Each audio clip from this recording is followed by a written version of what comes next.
పని చేయకుండా డబ్బు ఖర్చు చేసి ప్రజాధనాన్ని వృధా చేసి ప్రజల బాగు పట్టించుకోకుండా ఈరోజు మళ్ళీ వచ్చి కూడా మళ్ళీ నిస్సిగ్గుగా ఈ విధమైనటువంటి తప్పుడు ప్రచారం చేయడం వెలుగొండపై ఇది ద్రోహమే తప్ప మరొకటి కాదు. ప్రకాశం ప్రజలు దీని నుండి మేల్కోవాలి. ఈ కూటమి ప్రభుత్వం చేసేటటువంటి ఈ కుటిల ప్రయత్నాన్ని తిప్పికొట్టాలి. ప్రతి ఒక్కరూ కలిసి కట్టుగా మేము చేయబోయేటటువంటి పాదయాత్రలో ముందుకు తరలాలి, రావాలి.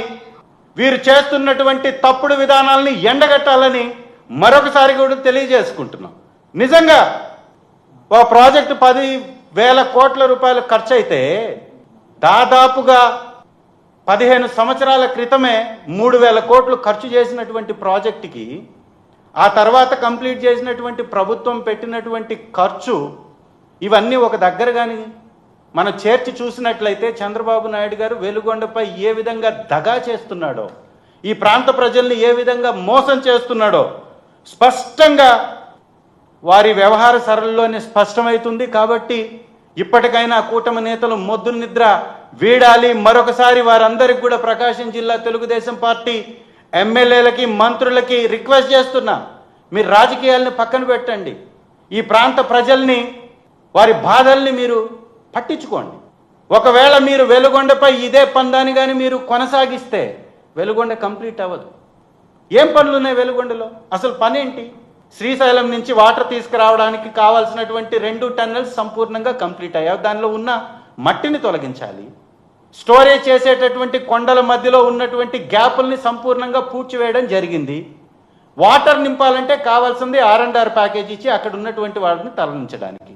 R&R ప్యాకేజ్ ఇవ్వడానికి కావాల్సినటువంటి అన్ని విధాలైనటువంటి వ్యవహారాలు మొత్తం మా ప్రభుత్వంలో కంప్లీట్ చేశాం.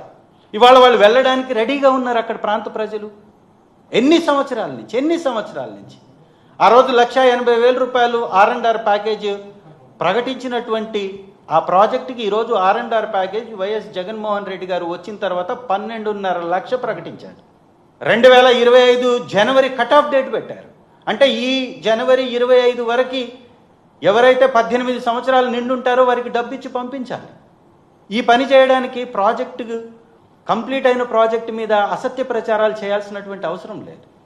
నిజంగా మీకు చిత్తశుద్ధి ఉంటే వారిని పక్కకు పంపిస్తే 53 TMCల సామర్థ్యం, సంపూర్ణమైన సామర్థ్యం ఉన్నటువంటి ఈ ప్రాజెక్టుకి మనం నీటిని తీసుకురాగలుగుతాం, తరలించగలుగుతాం. శ్రీశైలంలో వచ్చే 45 రోజుల ఆ పరివాహక వాటర్ని మనం ఇక్కడికి తరలించగలుగుతాం.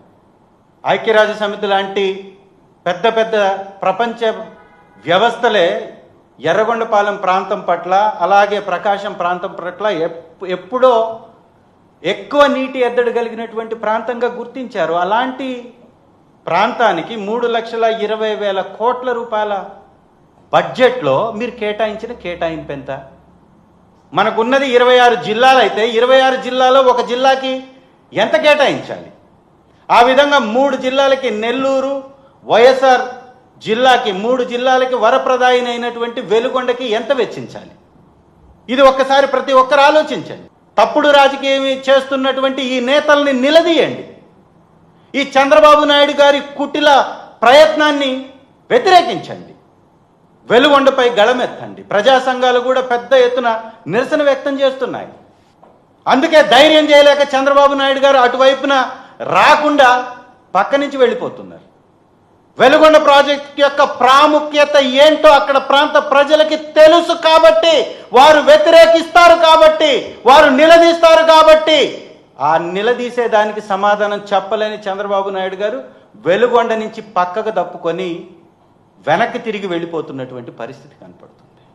నిజంగా వెలుగొండ ప్రాజెక్ట్ అనేది కంప్లీట్ చేయడానికి కావాల్సినటువంటి 4,000 కోట్లు 3,20,000 కోట్లలో వెచ్చించలేరా?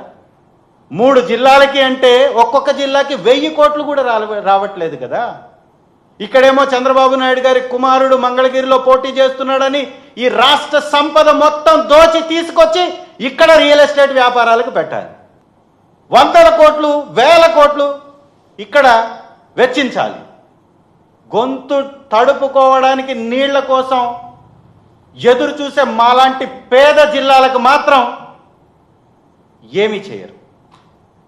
ఆస్తులు అమరావతికి, పస్తులు ప్రకాశానికి.